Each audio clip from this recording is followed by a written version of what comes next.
Ya, terima kasih Mas Nugi. Mungkin karena ini banyak banyak apa namanya lintas bidang di Dindikpora, bisa jadi nanti kalau saya sih usulnya kalau bisa paling tidak selevel kepala bidang atau syukur-syukur Bu Sekdin yang bisa rawuh Mas, sehingga apa namanya helikopter view-nya bisa disampaikan di forum tersebut gitu ya. Walaupun nanti detailnya tentu saja akan lebih teknis di level eselon 3 atau setara eselon 4-nya. Gitu Mas Nugi. Matur nuwun Mas Nugi. Matur nuwun. Matur nuwun juga Mas Putut. Oke, kita masih di Tridharma Perguruan Tinggi. Kita cek lagi beberapa usulan. Ini ada usulan juga dari Dinas Pemberdayaan Perempuan. Apakah sudah ada yang hadir? DP3P2KB?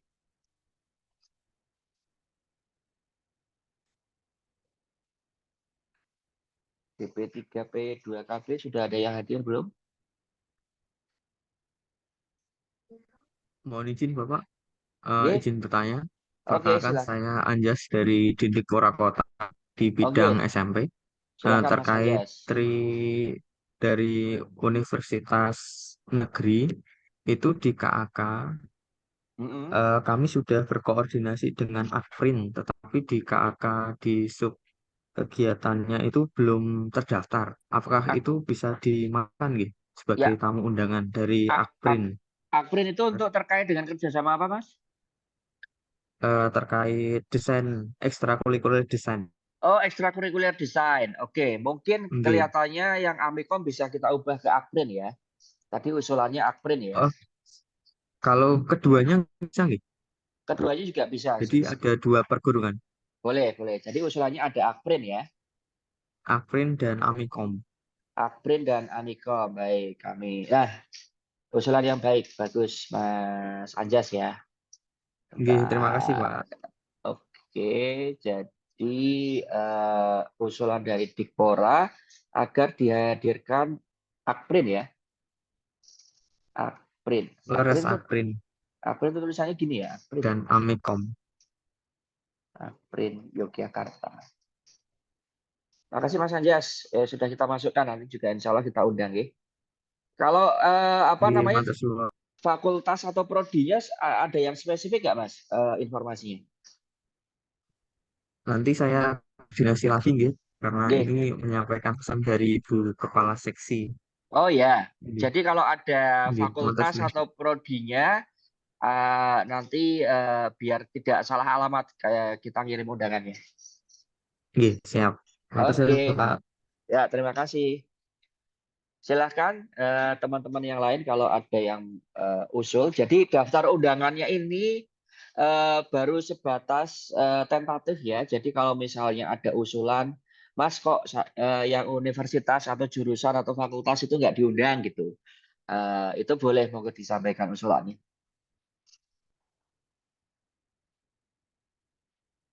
Oke, kita berlanjut ke DP3P2AKB. Sebentar saya cek. Jangan-jangan kelewat nggak diundang. Harusnya sih diundang. DP3P2AKB. Wow, kelewat. Nggak diundang. Oke, nggak apa-apa. Nanti kita beritahukan menyusul. Oke, selanjutnya dari Dinas Kesehatan. Monggo. Sinten yang hadir dari Dinas Kesehatan?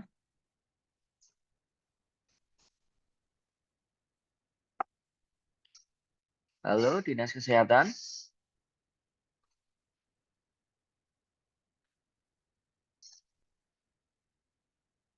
Sepertinya belum ada juga kalau dilihat dari nama pesertanya ya, Mas. Dinas Kesehatan. Walah, Feb, keliwat Feb. Ya Allah, keliwat radio undang. Nggak apa-apa. Kita lanjut ke dinas yang lain. Nanti tolong dicatat ya yang keliwat hadir nanti kita agendakan Zoom meeting lagi khusus. Kemudian PLH.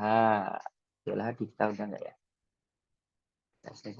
Dinas lingkungan hidup kita juga belum undang, Feb. Jadi nanti tolong dicatat untuk diagendakan selanjutnya. Bapeda sudah. Oke. Dinas Perindustrian kita undang nggak ya? Dinas Perindustrian ada nggak ya?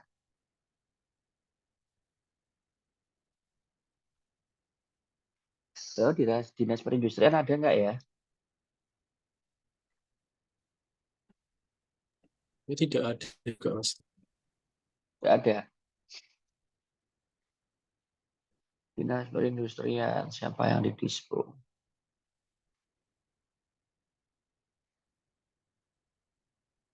Oh, Mas Sigit.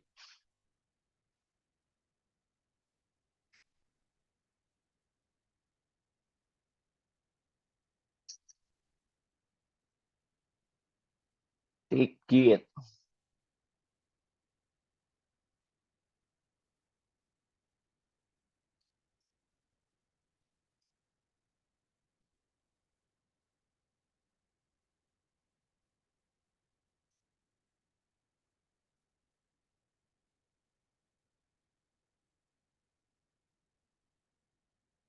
Kalau tidak ada, kita beralih ke tematik selanjutnya untuk forum STRD Visi. Forum selanjutnya yaitu kerjasama pengendalian inflasi daerah. Dari Dinas Pertanian dan Pangan masih bergabung?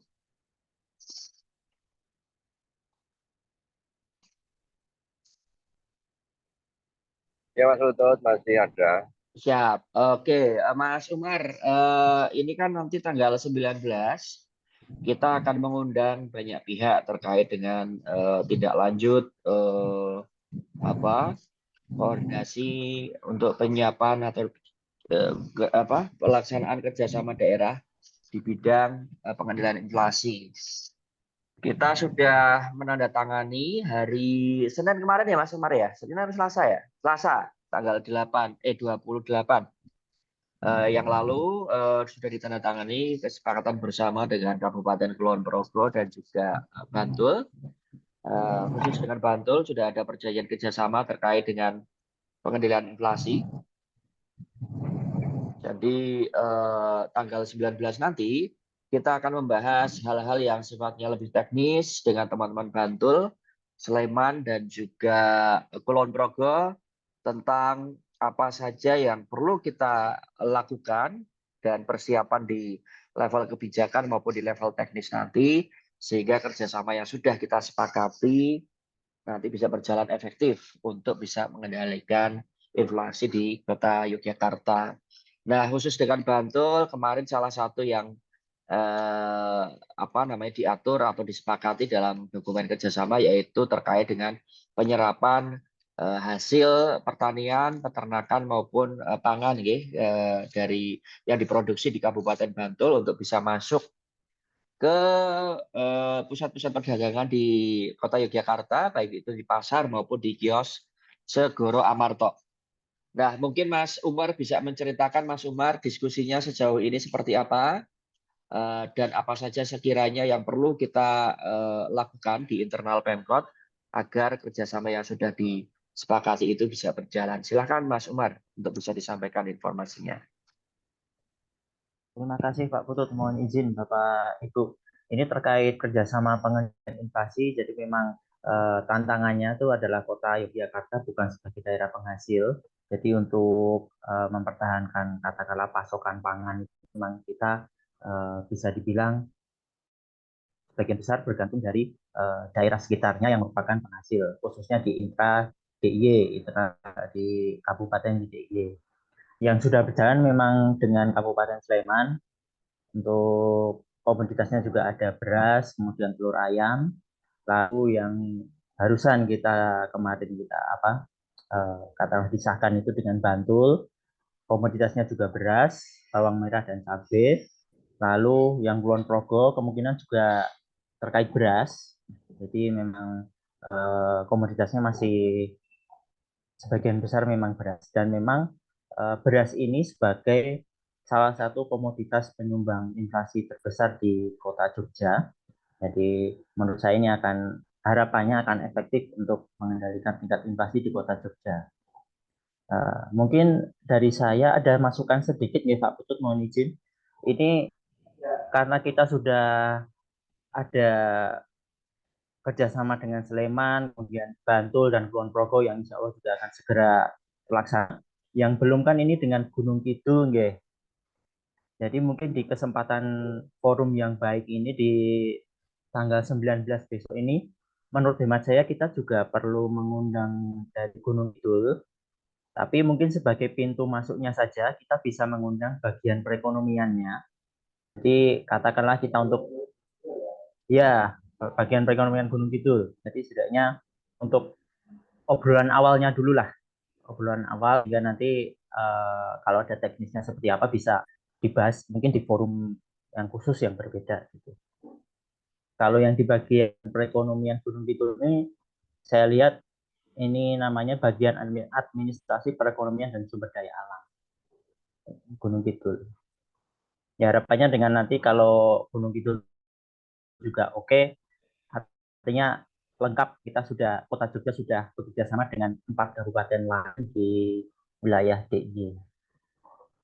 Ya mungkin sementara itu dulu dari saya Pak Putut. Terima kasih. Oke, terima kasih Mas Umar. Usulannya sudah kita akomodasi, jadi kita akan undang bagian administrasi perekonomian dan SDA Gunung Kidul di tanggal 19.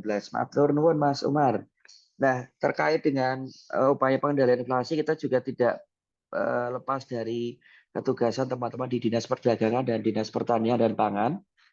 Kami persilakan Pak Inung, Pak Imam dari Dinas Pertanian dan Pangan untuk bisa menyampaikan hal-hal penting yang perlu kita lakukan di tanggal baik itu di tanggal 19 atau pasca tanggal 19 nanti ketika kita menghadirkan rekan-rekan Pemda lain di DIY. Monggo Pak Inung. Oke. Ya, tapi nggak masalah. Ini menurut hemat saya, karena itu kan sifatnya lebih banyak ke pasokan kebutuhan pangan ya, beras, kemudian komoditas-komoditas yang lain seandainya memungkinkan. Artinya kerjasama antar daerah itu saya lihat lebih banyak ke ranah perdagangannya.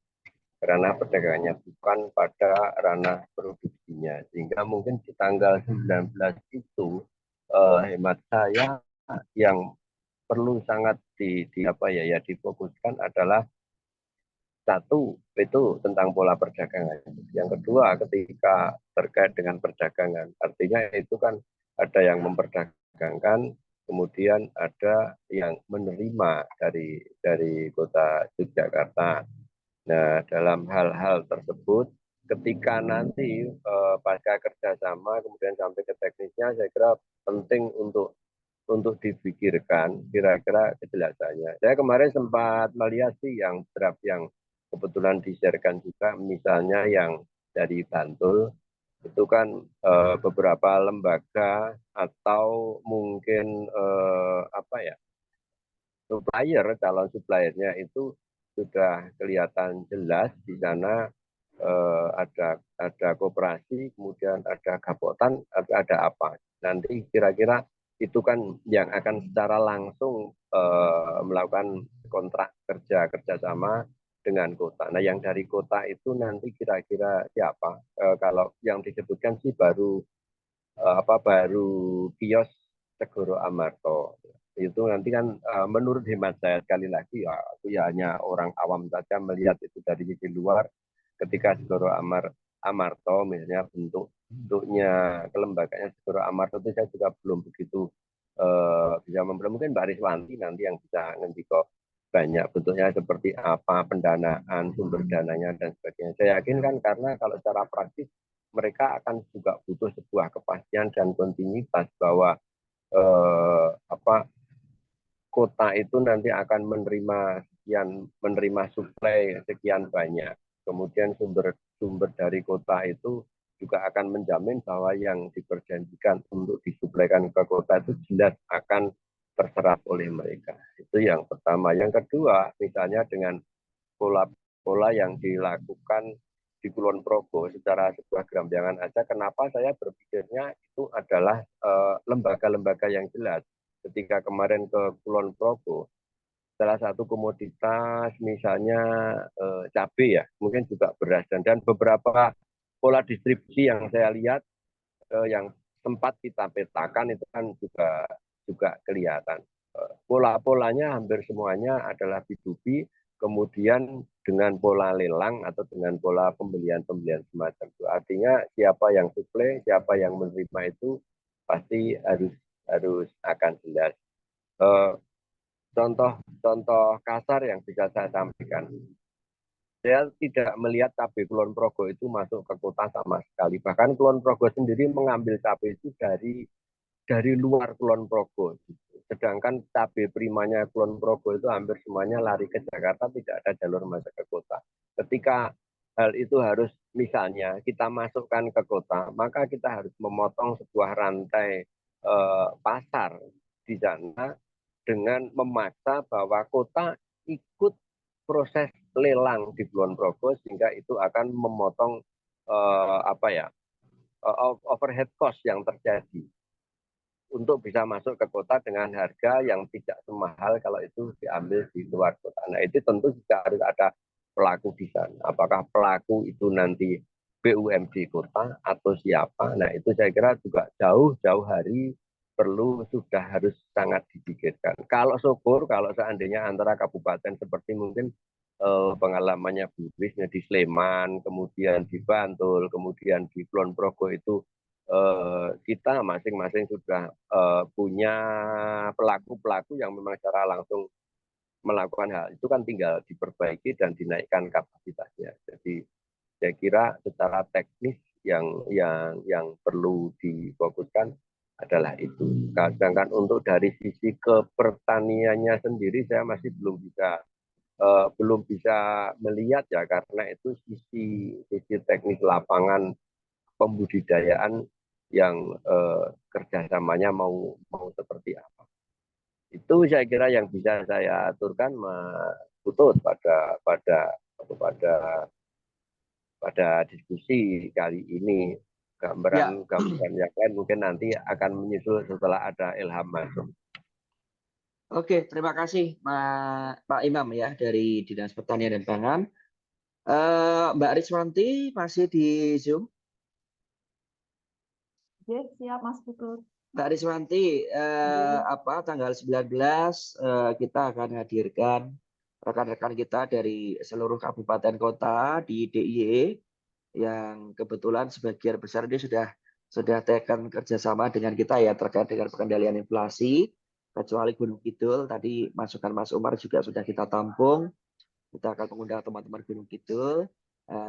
Saya ingin melanjutkan apa yang sudah disampaikan Pak Inung tadi terkait nanti mekanisme teknisnya Mbak Riswanti, karena kan sebenarnya yang sudah kita sepakati dengan Bantul dan Kulon Progo adalah terkait dengan penyerapan dan juga distribusi ya produk-produk pertanian, bahan pokok yang diproduksi di kedua kabupaten tersebut, agar kita bisa serap di beberapa lokasi perdagangan kita dan juga di kios Goro Amarto. Tadi Pak Indong menyampaikan ini jauh lebih terkait dengan mekanisme perdagangannya ya di pasar. Nah, kita ingin mendengar Mbak Riswanti dari Dinas Perdagangan. Nanti teknisnya akan seperti apa sih Mbak ketika kita melaksanakan kerjasama dengan Kulon Progo, Bantul, dan juga Gunung Kidul dan Sleman. Monggo Mbak Ris. Matur nuwun Mas Putut, menyambung izin Bapak Ibu sekalian.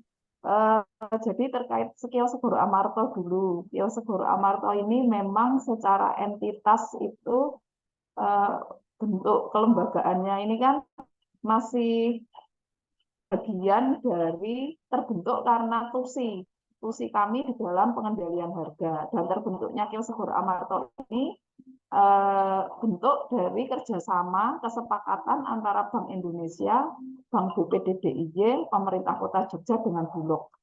Itu pun terbentuknya ini sebatas di tahun 2016 itu dengan sebuah berita acara.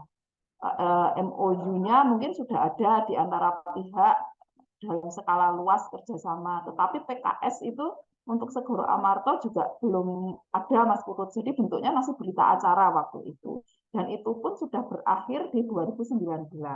Sehingga kami beberapa kali matur ke Mbak Yeti bahwasanya dari 2019 sampai dengan hari ini operasional Segoro Amarto ini payungnya belum diperbaharui gitu Mas Putut. Apakah entitas Segoro Amarto itu mau dibawa kemana? Kalau kami sih menganggapnya Segoro Amarto itu sebuah titik pelaksanaan operasi pasar harian, sehingga keberadaannya diaku oleh Dinas Perdagangan karena lokasinya di pasar. Sebenarnya Segoro Amarto ini adalah kepanjangan tangan dari TPID Kota untuk bisa melakukan intervensi terhadap harga pasar. Kan seperti itu. Nah, kemudian kerjasama antar daerah yang coba kita konstruksikan ini akan mengoptimalkan fungsi kios Segoro Amarto sebagai titik operasi pasar tadi, Mas. Kami hanya mencoba nanti mempertemukan antara bisnis to bisnisnya pedagang pasar yang dalam pengampuan Dinas Perdagangan dengan Gapoktan daerah lain yang itu diampu oleh Dinas Pertanian masing-masing daerah. Sehingga mungkin kalau nanti PKS seperti tadi yang Romo Imam sampaikan, siapa yang melakukan PKS kelanjutannya, ya nanti kalau Dinas Perdagangan yang mengampu pedagang, saya rasa juga tidak masalah. Kemudian Dinas Pertanian yang mengampu Gapoktan, saya rasa juga bisa berjalan. Hanya saja nanti pelaksanaannya bisnis to bisnis ini kan kita lepas sebagai mekanisme pasar, di mana mereka kemudian pedagang mencari harga yang cocok, komoditas yang cocok terhadap Gapoktan masing-masing daerah. Nah, kerjasama daerah ini kemudian memfasilitasi mempertemukan mereka dengan media yang namanya informasi. Dari Bantul misalkan, Gapoktan Bantul menginformasikan kepada pemerintah kota melalui Dinas Perdagangan bahwa mereka surplus cabai misalkan 3 kental untuk tanggal sekian. Nah, ini kami akan mencoba mencarikan buyer di pasar di kota dengan menginformasikan secara luas kepada pedagang pasar, pedagang cabai, siapa yang butuh cabai dengan kualitas sekian, harga sekian, nanti bisa menghubungi kami. Nah, titik pelaksanaannya itu di kios Segoro Amarto. Jadi kios Segoro Amarto ini entitas yang memang tidak ada putaran modal sama sekali, Mas. Jadi betul-betul hanya titik pelaksanaan penjualan, barang titip jual dari Bulog, 1.000 dijual 1.000, seperti itu intinya. Kalau harus kemudian kami berperan ada cash flow, kemudian kalau mungkin ditingkatkan di situ ada profit yang margin bisa meningkatkan kinerja kios Segoro Amarto, belum sampai ke situ. Saya rasa informasi awalnya seperti itu, Mas Putut. Matur nuwun.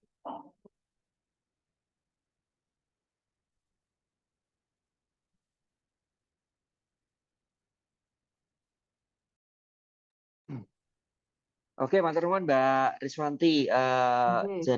Jadi apa namanya? Nanti kios Segoro Amarto itu merupakan apa ya, tinggalan zaman dulu ya, kalau saya bilang antara yang merupakan program kegiatan TPID. Berarti saya kelihatannya perlu masukkan Bulog ya Mbak ya. Bulog perlu kita masukkan nggak Mbak dalam forum tanggal 19 itu? Derek, sebenarnya pelaku distributor utamanya di Segoro Amarto memang Bulog. Bulog ya. Ya. Oke, berarti saya perlu ngundang Bulog nih. Tapi gini Mas Putut, kami sebenarnya ingin memperluas memperluas distributor. Jadi maksudnya kalau Bulog kan tidak bisa menyediakan telur seperti itu ya. Sementara telur ini juga di dalam inflasi itu ambilnya cukup besar. Nah, ini juga perlu dibuka kesempatan untuk multiplayer distributor gitu loh, Mas. Maksudnya mungkin distributor lain. Jadi misalkan nanti kita membuat regulasi terkait operasional kios Segoro Amarto ini tidak mengunci distributor itu hanya Bulog saja. Harapan kami seperti itu, Mas. Ini Bulognya Bulog Yogyakarta yang di Kota Baru itu toh, Mbak? Jadi leres regional Regional DIY itu ya? Iya. Regional daerah. Oke, Mbak. Matur nuwun, Mbak. Mas Umar, ada yang perlu ditambahkan nggak? Tadi kan ini nanti kan tanggal 19, harapannya memang sudah ngeset agenda-agenda teknis ya, yang akan kita jalankan di tahun 2024. Bahkan kalau bisa secepat mungkin gitu. Mas Umar mungkin ada catatan selama ini atau sejauh ini teman-teman di Bantul, Kulon Progo dan Sleman seperti apa di sana? Apakah mereka juga sudah mempersiapkan teknisnya di wilayah masing-masing atau belum, Mas Umar? Kalau sampai sekarang belum ada info, Pak. Berarti memang urgent sekali nanti pas tanggal 19 kita ngundang teman-teman dari Sleman, Bantul, Kulon Progo ya Mas Umar ya. Karena Betul, Pak. jangan sampai kita terlalu berharap sementara di wilayah mereka sendiri mereka tidak ada persiapan yang cukup matang gitu ya. Itu yang saya takutkan. Makanya tanggal 19 itu saya hadirkan teman-teman Pemda itu agar mereka juga sama seriusnya dengan teman-teman di pemerintah kota dalam konteks pengendalian inflasi. Kalau kita boleh bilang sebenarnya yang paling membutuhkan itu kan sebenarnya kita ya Mas ya. Karena inflasinya di tempat kita. Tapi apakah teman-teman di kabupaten lain juga punya strategi yang sinkron dengan apa yang kita harapkan? Nah, itu kita pastikan di tanggal 19. Oke, Mas Terwan, Mbak Riswanti, masukan dan juga informasinya. Kita beralih ke PDIN, ya, UPT Logam. Halo Mas Sigit. Dan juga selamat siang Mas Putut. Mas Minan. Ini perlu saya sampaikan kembali Mas Sigit. Jadi tanggal 19 Desember hari Selasa di Hotel Tara kita akan menyelenggarakan forum kerjasama daerah Mas Sigit. Di forum kerjasama daerah tersebut nanti akan ada beberapa subforum. Salah satunya itu kan forum terkait dengan kerjasama pelaksanaan Tridharma perguruan tinggi. Nah, kenapa kok forum ini diselenggarakan? Forum ini diselenggarakan dalam rangka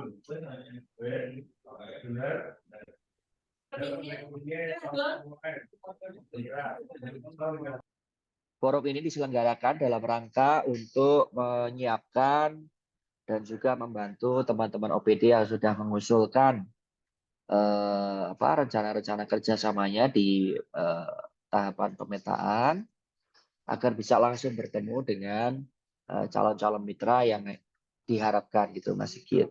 Nah, ketika saya lihat untuk Dinas Perindustrian UKM itu kan ada usulan 1, 2, 3 ya, paling tidak 3 Dinas Perindustrian UKM. Yang pertama itu terkait dengan kegiatan penyusunan dan evaluasi rencana pembangunan industri kabupaten kota.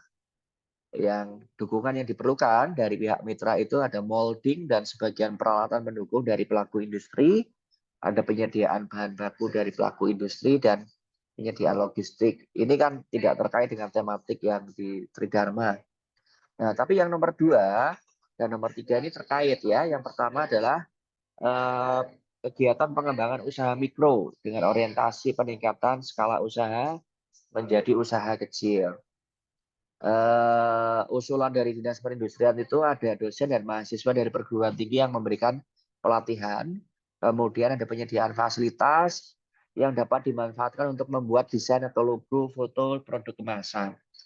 Kemudian yang usulan nomor 3 ini kelihatannya lebih ditujukan untuk mendukung kegiatan di PDIN, yaitu ada penyediaan dosen dan mahasiswa untuk terlibat dalam kegiatan bersama di PDIN. Dan yang nomor 2 penyelenggaraan acara dan kegiatan di PDIN. Monggo Mas Sigit untuk bisa menyampaikan usulan ini secara langsung nanti di tanggal 19 Desember 2023 hari Selasa untuk bisa berkomunikasi langsung dengan calon-calon mitra yang berasal dari perguruan tinggi untuk mendukung tadi ya rencana-rencana kerjasama yang sudah disampaikan atau dituangkan dalam kegiatan pemetaan. Nanti di tanggal 19 itu setiap OPD yang kami undang itu hanya boleh hadir 1 orang, Mas. Nah, silahkan nanti Mas Sigit mengkomunikasikan ini dengan Pak Sekdin. Karena harapannya Pak Sekdin nanti yang akan hadir di situ. Sehingga apa yang dibutuhkan dari teman-teman perguruan tinggi bisa disampaikan secara lugas di forum itu. Kira-kira itu Mas Sigit. Ada pertanyaan? Ya, siapa Putut. Kemudian pertanyaan kami untuk terkait dengan perguruan tinggi yang akan dihadirkan, itu berarti sudah masuk di tempat Mas Putut ya untuk kotak ataupun nanti perguruan mana yang akan dihadirkan. Sudah, ini. Ya, Oke, ini Mas. siap-siap. Kemudian ada satu hal lagi yang akan perlu kami pertanyakan, karena kebetulan saya kemarin ada beberapa saat yang lalu ada 2 undangan saya di perguruan tinggi Tidar sama di IDA Kota Yogyakarta. Intinya mereka juga akan mengajukan PKS, namun PKS-nya mungkin agak berbeda dengan yang di nomor 2 tadi terkait dengan dosen yang akan memberikan pelatihan. Tapi justru nanti mereka itu akan meminta istilahnya itu dosen tamu. Nah, dosennya itu adalah dari teman-teman industri. Sehingga mereka meminta ada PKS terkait dengan permintaan pengajar dari UPT Logam. Kemarin seperti itu untuk yang tempat masuk di PKS yang mereka rancang sendiri. Walaupun saat ini memang baru tindak lanjutnya memang belum kami rancang lagi karena kami memang menunggu terkait dengan bisa tidaknya untuk tenaga UPT Logam atau mungkin kepala UPT Logam, mungkin operator kami untuk menjadi pengajar ataupun dosen pengajar di perguruan tinggi tersebut. Ya, oke Demikian, Mas. Mas. Ya, oke Mas. Jadi yang Mas Sigit ceritakan itu kan berarti yang butuh sana kan? Betul, betul. Nah, ini forumnya adalah yang butuh kita. Oke. Jadi Siap. apa yang kita butuhkan nanti disampaikan di forum agar mitra-mitra itu tahu kebutuhan kita sehingga mereka bisa juga memberikan tanggapan dan juga mempersiapkan teknisnya nanti di lembaga masing-masing untuk bisa membantu kita melalui mekanisme kerjasama. Gitu Mas. Siap. Berarti ini ada lagi satu yang mungkin baru sekitar 1 minggu yang lalu itu dari FAUII itu juga mengajukan proposal terkait dengan kerjasama masalah magang Mas Ano.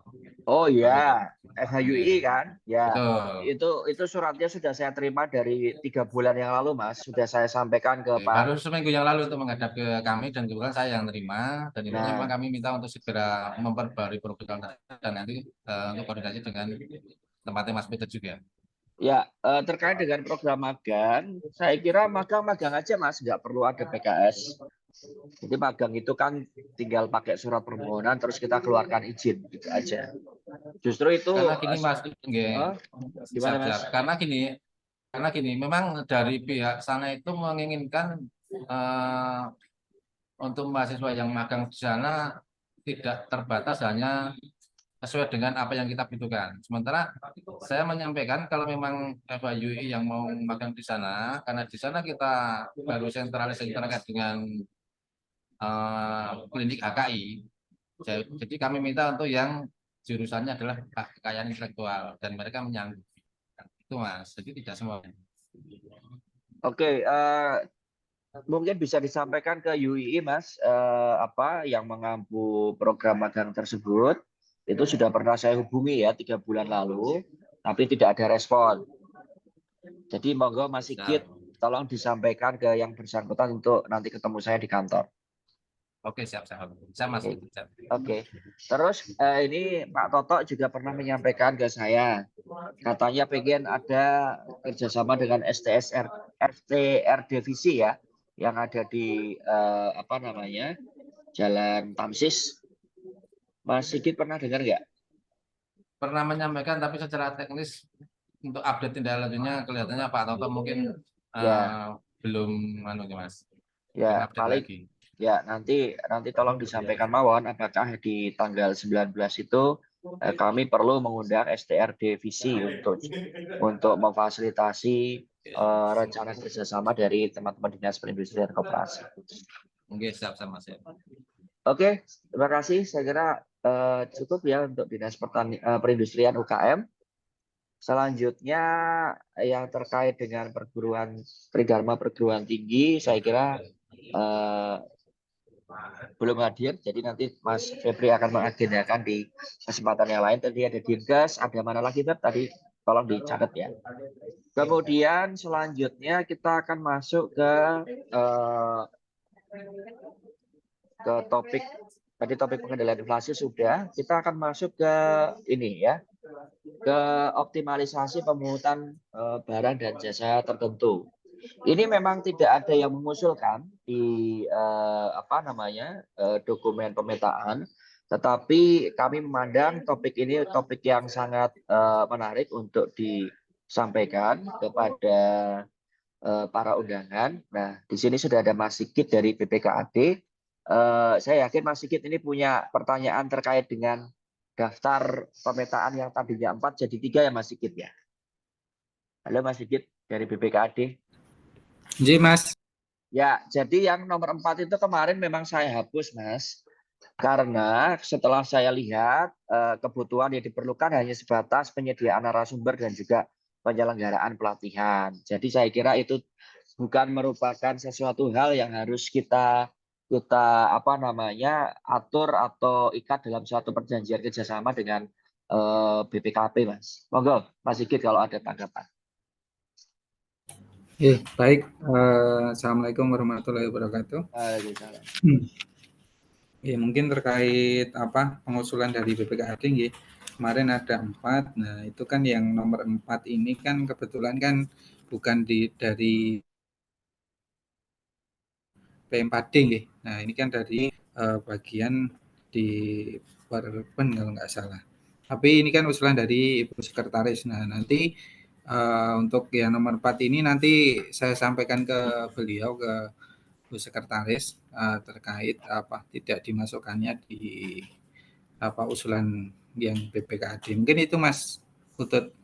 Ya, matur nuwun. Jadi nanti mohon disampaikan ke Bu Sekretaris Badan bahwa ketika kita ingin melakukan pelatihan kemudian membutuhkan narasumber dari BPKP atau instansi yang lain, saya tidak perlu diikat dengan satu dokumen kerjasama ya Mas ya.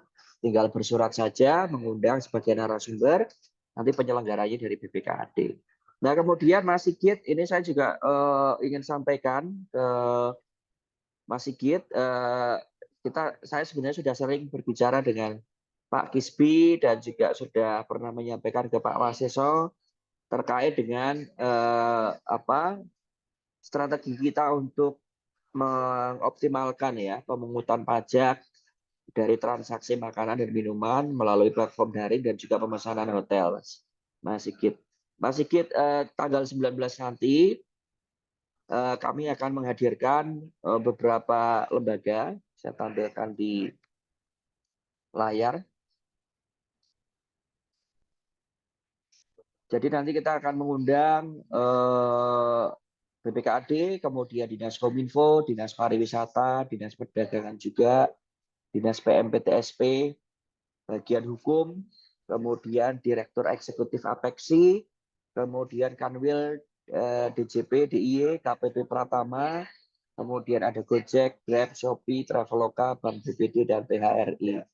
Ini juga teman-teman Dinas Pariwisata, Mbak Leli, Pak Trismono, ini perlu saya sampaikan bahwa kita ingin agar para pelaku bisnis atau penyedia platform pemesanan makanan dan minuman serta hotel yang daring ya seperti Traveloka, GoFood, Shopee Food, ya GrabFood ya.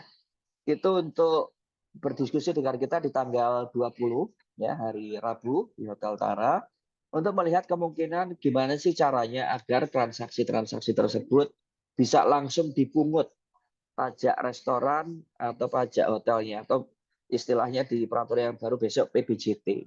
Mas Sigit silakan untuk bisa menyampaikan pandangannya, komentarnya atau informasi apakah ada rencana di BPKAD juga untuk memberlakukan atau bekerja sama dengan penyedia platform digital tersebut agar nanti pemungutan pajak PBJT-nya lebih optimum. Silakan Mas Sigit atau teman-teman BPKAD yang lain.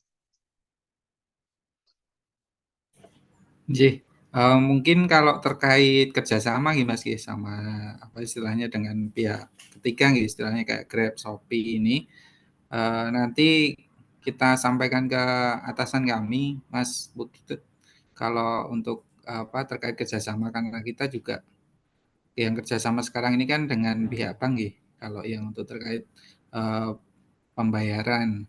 Tapi kalau terkait yang nggak Shopee, Traveloka ini kan kita belum ya. Jadi nanti kami sampaikan ke atasan kami, Mas, terkait rencana ke depan itu kita akan buat kerjasama dengan pihak-pihak terkait optimalisasi pajak daerah. Mungkin itu Mas Putut.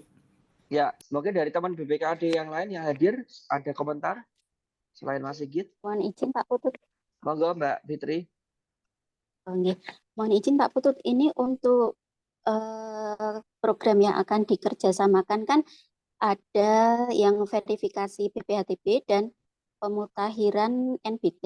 Nah, itu saya lihat di daftar yang diundang itu belum ada kantor pertanahan Kota Jogja. Nah, itu kan mungkin bisa ditambahkan untuk jadi peserta diskusi besok.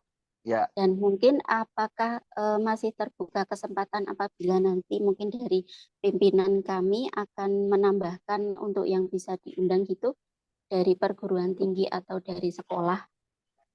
Sekolah itu masih dimungkinkan nggak? Sekolah kalau dari pandangan kami di STPN itu kan dia juga ada jurusan yang pertanahan ya Pak ya. Nah itu mungkin kan bisa dimasukkan gitu enggak ya Pak ya? Ya, jadi gini Mbak, memang acara tanggal 19 sampai 20 itu belum bisa mengakomodir seluruh kebutuhan komunikasi dengan mitra-mitra potensial termasuk tadi kantor pertanahan. Nah, yang belum terakomodir di tanggal 19 dan 20 nanti kita selenggarakan di awal tahun 2024 Mbak Dian. Gitu. Ya. Berarti untuk yang NBT ini ya, itu mungkin tidak nanti bisa awal jadi tahun. topik besok ya. Oh ya, iya. Awal tahun nanti Mbak. Berarti Jadi di awal mungkin tahun itu aja Bapak. Ya, awal tahun itu nanti kita akan mengundang mitra-mitra yang perlu kita datangkan dalam rangka mengakomodasi rencana-rencana kerjasama yang belum bisa diakomodir di tahun 2023. Itu Mbak Dian. Berarti besok untuk fokus gerakan hanya yang di program pemasangan alat monitoring pajak daerah ya, yang verifikasi sama NBT belum ya Pak ya? Bukan. Yang tanggal 20 itu topiknya nanti ini Mbak. Ya, optimalisasi pemungutan PBJT. Baik, itu aja Bapak. Ya, Mbak Dian dari bidang apa Mbak? Saya dari ini penetapan, subit penetapan. Tempatnya Pak Rohmat ya? Iya, laras. Oke. Kalau misalnya Mbak, kita sadar nggak sih bahwa ternyata ketika kita memesan makanan atau minuman secara online dari platform ya, GoFood, GrabFood, ShopeeFood, itu ternyata pajak restoran atau pajak PBJT-nya ya di tahun depan itu belum otomatis bisa ditransfer atau dibayarkan. Begitu juga pemesanan hotel di Traveloka, tiket.com juga sama juga. Ya Pak Putut, memang kalau kita dengan pihak lain ya, terutama penyedia jasa hotel dan restoran itu yang di online kan itu kita memang belum dapat laporan dari yang pemilik aplikasi. Jadi kita sebatas hanya data yang diberikan oleh wajib pajak. Padahal data tersebut kan kita tidak bisa mempercayai sepenuhnya kalau itu sudah dilaporkan seluruhnya. Mungkin ada yang tidak dilaporkan juga bisa. Nah itu selama ini kita memang tidak ada data pembanding dari pihak penyedia aplikasi itu untuk melakukan cross check data itu. Nah itu mungkin nanti bisa dikupas di pertemuan besok ya Pak ya. Mungkin bisa kerjasama dengan pihak aplikasi. Karena itu kan kalau di wajib pajak itu sebenarnya ada laporan email masuk dari total transaksi harian yang dihasilkan dari online ya Pak ya. Tapi selama ini kita nggak ada data pembandingnya yang dari pihak aplikasi itu belum ada. Mbak Dian, saya kan kurang paham ya mekanisme pembayaran. Sebenarnya bisa nggak sih Mbak ketika ada transaksi di GoFood atau di ShopeeFood, kemudian penyedia platform itu memotong sebagian transaksi itu sesuai dengan tarif pajaknya, kemudian ditransferkan ke RKUD, itu mungkin nggak sih Mbak? Sebenarnya kalau saya lihat di laporan transaksi itu di situ udah muncul PPN Pak. Tapi itu dari wajib pajak mengklaim bahwa PPN itu bukan pajak daerah. Jadi itu pajak penghasilan yang akan dilaporkan oleh si penyedia aplikasi. Nah, tapi untuk pajak restorannya sendiri itu di situ belum terpotongkan, belum dipotongkan. Jadi Nah, itu kan nah, artinya gini, koreksi kalau saya salah. PPN itu kan pajak pusat ya, dan memang iya, wajib pajaknya itu adalah penyedia platform karena dia iya. menyediakan sesuatu yang di dalam prosesnya kemudian bisa meningkatkan nilai tambah sehingga kena PPN. Sementara Iya, PBJT itu kan wajib pajaknya restorannya ya Mbak ya. iya, laras. Nah, sebenarnya secara aturan perpajakan bisa nggak sih? Misalnya nih Mbak Dian punya warung gitu ya, warungnya omsetnya sudah masuk ke dalam omset yang dikenai pajak restoran. Dan warungnya Mbak Dian itu jualan di GoFood atau di ShopeeFood atau di GrabFood. Bisa nggak sebenarnya Mbak Dian itu mengkuasakan kepada GrabFood, ShopeeFood, GoFood untuk langsung memotong transaksi ya dibayarkan ke Pemkot sebagai pajak restorannya sehingga nanti Mbak Dian selaku pemilik warung itu tidak perlu lagi repot-repot untuk transfer bayar pajaknya gitu Mbak. Bisa nggak kayak gitu Mbak? Sebenarnya kalau wajib pajak itu kan untuk pajak daerah sendiri sifatnya kan self assessment Pak ya. Jadi dari wajib pajak melaporkan aku dapat penjualan sekian, pajak yang tak bayarkan sekian. Itu pertama. Terus yang kedua untuk wajib pajak itu kan ada identifikasi untuk NPWPD masing-masing wajib pajak. Jadi nah nanti yang belum terpikirkan di sini kalau yang memotong itu nanti dari pihak penyedia aplikasi. Nah, itu NPWPD si masing-masing wajib pajak itu bagaimana untuk identifikasinya, Pak? Gitu yang mungkin kalau untuk penyedia aplikasi kan dia akan menyetorkan yang seluruh transaksi yang dia akomodir nih.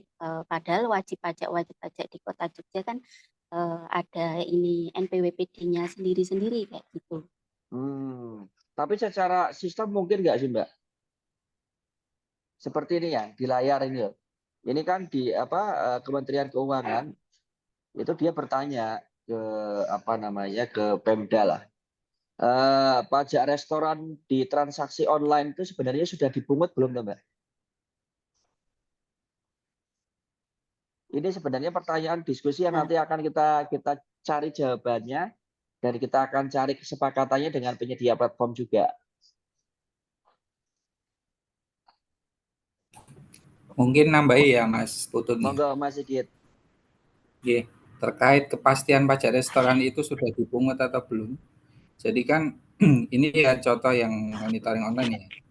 Jadi itu kan kalau misalnya WP itu sudah contoh istilahnya contoh ini empek-empek kanto itu ya. Nah, itu kan dia ada ojol juga itu di situ. Jadi dia sudah membuatkan menu sendiri. Jadi untuk Gojek sendiri, untuk Shopee sendiri. Jadi di dalam satu aplikasi itu sudah sendiri-sendiri Mas. Jadi nanti pajaknya sudah diakumulasi dalam satu bulan itu sudah ada sendiri-sendiri Mas. Jadi contoh yang kayak POS itu tadi. Jadi memang dari kembali lagi ke WP-nya sih Mas. Terkait pajak itu sudah dimasukkan atau belum.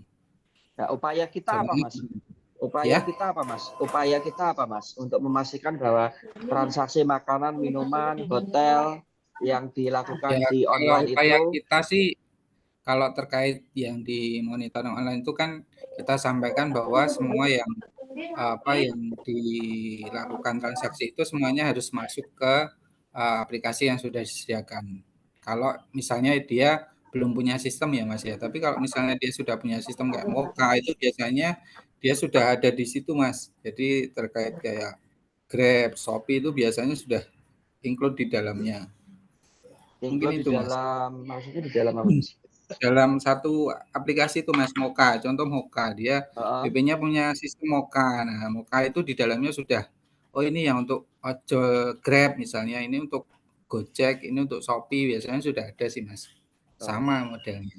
Tapi kan itu belum semua ya. Paling baru berapa persen kan, Mas? Ya, jadi ya WP itu kan ada yang ya kembali lagi ke WP-nya lagi ya. Tapi kita sudah berupaya sih. Kayak misalnya martabak itu kalau jual malam pakai gerobak, itu saya yakin misalnya sebulan ya 10 juta ada, Mas. Tapi kan saya nggak pernah lihat tuh penjual martabak pakai gerobak, tapi transaksinya pakai Moka. Benar nggak, Mas Iki? Ya, kalau kalau kayak itu kan beda segmennya Mas ya. Maksudnya kayak gerobak itu kan dia biasanya ada aplikasi kayak Shopee ya Mas ya. Ya. Ya, Nah, dia itu. punya merchant sendiri dari Shopee. Nah, itu ya kembali lagi ya ini Shopee ini tadi kita harus bisa menggandeng Shopee ini Nah, itu untuk maksud saya. Maksud saya tanggal paham. 19 itu kita diskusi sama Shopee, sama GoFood, sama GrabFood. Itu penjual-penjual kan yang sebenarnya apa segala macam aktivitas menjual makanan dan minuman yang di dine in, artinya di serve di situ, itu kan sebenarnya menjadi objek pajak kan, Mas, dengan omset tertentu ya, kalau nggak salah 5 juta per bulan. Perkaranya sekarang alat monitoring pajak itu kan cuma 400-an kalau nggak salah, 425 ya. Iya, Padahal Mas. saya nggak tahu, kemarin Pak Rohman menginformasikan wajib pajak hotel di Kota Jogja itu ada 700. Belum restoran ya, belum restoran gitu ya, atau warung ya. Pokoknya apapun yang menyediakan dine in. Itu kalau saya itu pasti ribuan, Mas. Sementara alat kita yang dipasang di apa namanya wajib pajak itu kan cuma 425. Nah, pertanyaannya sekarang apakah kita bisa memastikan bahwa hotel-hotel atau merchant-merchant makanan minuman yang jualan di platform online mereka juga tertib membayarkan pajaknya di atas transaksi yang terjadi di mana di platform online itu. Itu yang nanti akan kita diskusikan, Mas. Caranya gimana sih agar kita juga tidak kehilangan apa namanya momentum untuk bisa memungut pajak itu. Gitu. Mungkin dari dinas pariwisata bisa menginfokan, Mbak, enggak sebenarnya berapa sih transaksi online yang terjadi di mana di platform-platform tersebut? Mungkin Pak Krismono ada info di hotel misalnya, ada berapa hotel sih yang jualan di platform online juga? Terima kasih Mas Putut. Halo. Halo ya. Halo. Kalau persisnya sih saya kurang tahu persis ya, tapi yang anggota PHRI itu 219 itu hampir semuanya itu. Cuma berapa rupiahnya itu yang kami tidak tahu. Kalau untuk hotel ya. Kalau yang lain-lain kita dinas pariwisata kalau kerjasama dengan mereka memang sulit. Kalau seperti itu, mereka paling ke Traveloka, Ajuda itu banyak hampir berapa ya? Saya nggak hafal ya. Kalau Traveloka itu hampir 100-an kok, Mas. Ya, hampir 100-an ya, Mas. Pak Iya, Krismon. 100-an, iya. Berarti 100-an hotel mereka jualan juga di platform online ya? Iya. Nah, ini di layar ini adalah hasil pengamatan teman-teman mahasiswa yang magang di kantor saya. Jadi kalau Bapak Ibu sekalian iseng-iseng membandingkan harga makanan dine-in beli langsung di restoran atau di warung dengan harga makanan yang terpampang di platform online itu selisihnya rata-rata 30%. Nah ini. Jadi kalau di harga aslinya 10.000 nanti dipasang di GoFood atau di Shopee Food itu harganya bisa 13.000. Ini intinya jauh lebih mahal. Dan ini teman-teman adik-adik magang juga melakukan estimasi ya bahwa sepanjang tahun 2020 sampai 2023, jadi 2020 sampai 2023, transaksi makanan, pemesanan makanan dan minuman yang terjadi di 3 platform ya, ShopeeFood, GrabFood, dan GoFood selama 3 tahun terakhir sampai bulan September 2023 itu berpotensi untuk menghasilkan pendapatan pajak restoran senilai 4,5 miliar. Jadi hasil estimasinya adik-adik magang. Mas Sigit, pernah nggak BPKAD menghitung potensi pajak yang bisa dihasilkan dari transaksi online ini, Mas Sigit? Kalau potensi sih biasanya di ini ya Mas, di bagian pengembangan ya. Pengembangan tempatnya Pak Yusbi ya? Iya, betul Mas. Ya, ini hitungan adik-adik magang kemarin segitu, Mas. Jadi kalau transaksi online di 3 platform itu kita kumpulkan sejak 2020 sampai 2022 atau 2023 itu kita bisa dapat pajak itu sekitar 4,5 miliar. Hitung-hitungannya. Lumayan, Mas. Nah, ini makanya besok kita akan coba cari formulasinya di tanggal 19.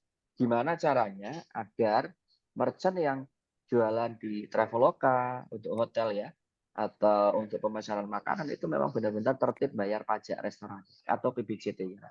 Nah, semoga kita bisa cari solusi di tanggal 20 itu ya. Ya, kira-kira itu. Mohon izin Pak Putut. Ya, moga Mbak Dian. Mohon izin Pak Putut. Kalau untuk terkait optimalisasi pendapatan asli daerah itu memang kalau untuk pajak kan sifatnya self assessment. Cuman kita juga diberi kewenangan untuk melakukan pengawasan melalui pemeriksaan. Nah, pemeriksaan lengkap ini nanti yang kita bisa mengambil data-data semua wajib pajak terkait dengan penerimaan yang dia terima. Nah, selama ini untuk transaksi online itu kemungkinan memang baru sedikit yang diberikan kepada kami sebagai tim pemeriksa. Mungkin yang keterbatasan kami itu data pembandingnya yang dari penyedia aplikasi ini Pak. Mungkin nanti kalaupun tidak bisa dipotongkan langsung ketika transaksi itu terjadi, mungkin data itu yang bisa dimintakan ke si penyedia ini dengan data rigidnya si wajib pajak gitu ya Pak. Nah, boleh itu Mbak. Cuma nanti juga kita akan lihat mereka perusahaan-perusahaan itu kan pasti juga punya kebijakan terkait dengan pembukaan data ya. Jadi, nah nanti yang kita ingin tanyakan adalah kan BPKAD juga seperti layaknya petugas pemeriksa pajak ya. Seharusnya kan punya kewenangan untuk meminta data itu ya Mbak ya. Nah itu nanti monggo bisa disampaikan pada saat kita diskusi di tanggal 20 dengan teman-teman GoFood, ShopeeFood, GrabFood gitu ya, dan juga Traveloka. Oke, saya kira itu.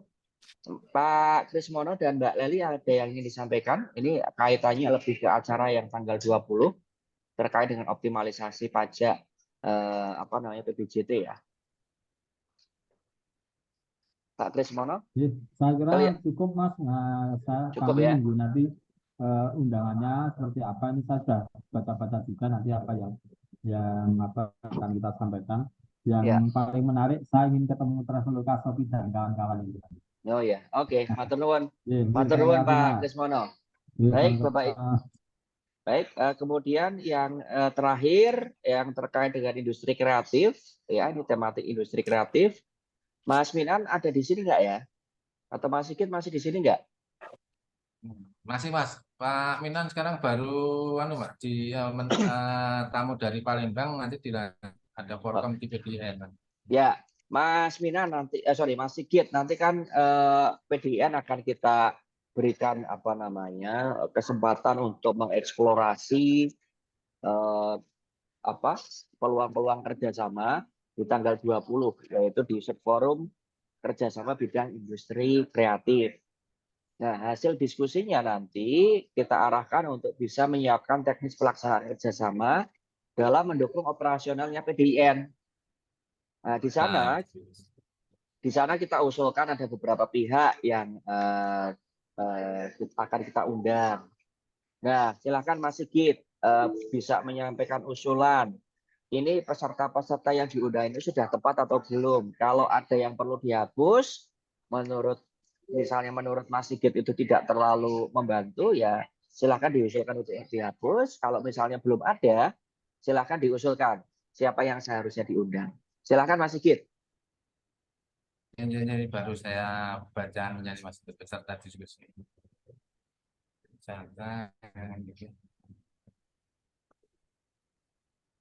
Dari ATK belum ada nggak Mas? Politeknik ATK ada itu nomor 11. Oh, ya, betul. Udah masuk semuanya Mas. Sudah masuk? Sudah sama. Mas Milan sempat ngasih tahu saya katanya sedang ada pembicaraan dengan peta umpet ya Mas? Ya peta umpet betul. Peta umpet tempatnya Mas Sony itu. Oke, berarti perlu kita undang ya. Isi Mas, isi gimana isi? Perlu diundang nggak isi? Isi perlu Mas, perlu nggih, perlu. Perlu.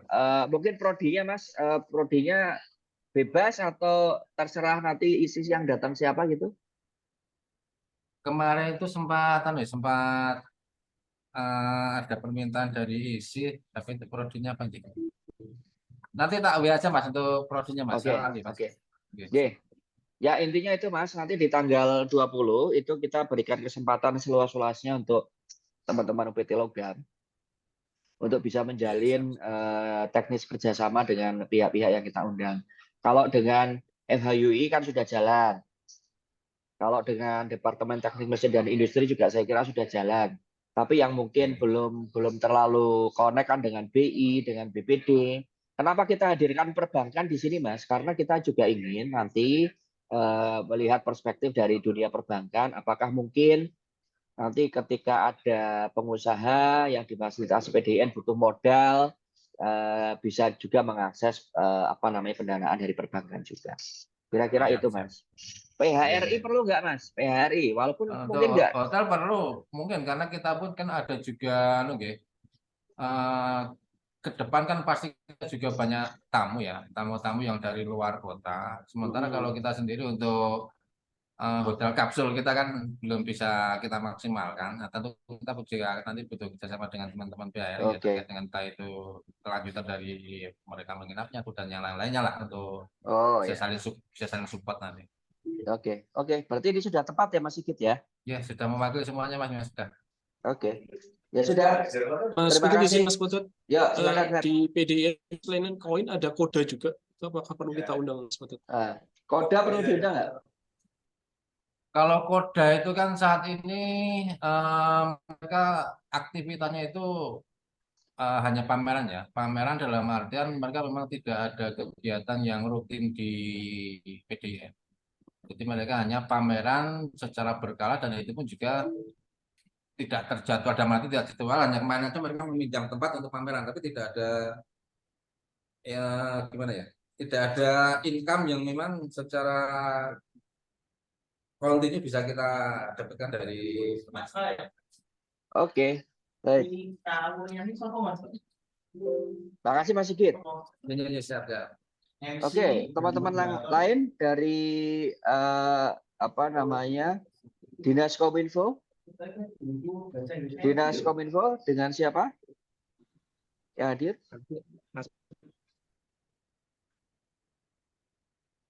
Dari bidang apa, Mas? Halo Mas Putut. Halo Mas Ade. Mas Ade. Ya, silakan. Kedengeran. Nah, ini mungkin terkait yang tadi dibahas dengan teman BPKAD. Oh ya, pajak ya, PBJT ya.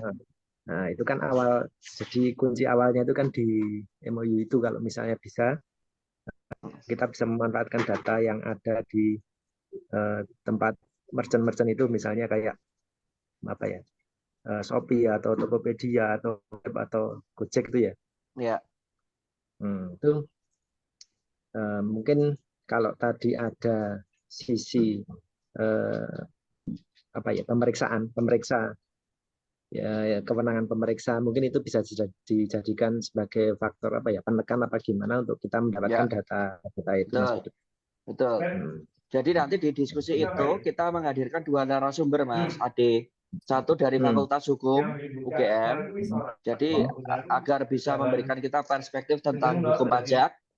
Hmm. Ya, dari hukum pajaknya seperti apa sih pembukaan data untuk pemeriksaan pajak, sehingga Hmm. ujungnya kan saya hanya ingin mencari legitimasi untuk pemerintah kota, apakah boleh meminta penyedia atau penyelenggara platform online itu membuka data, ya seperti yang disampaikan Mbak Dian tadi, agar pemeriksa pajak bisa mengungkap seharusnya restoran-restoran yang jualan di platform daring itu berapa sih harus bayar pajaknya, kan gitu. Itu nanti ya. Mungkin sekaligus untuk apa data-data pelengkap lainnya kan bisa kita masukkan lewat situ juga. Misalnya untuk memprediksi, untuk proyeksi dan lain-lain.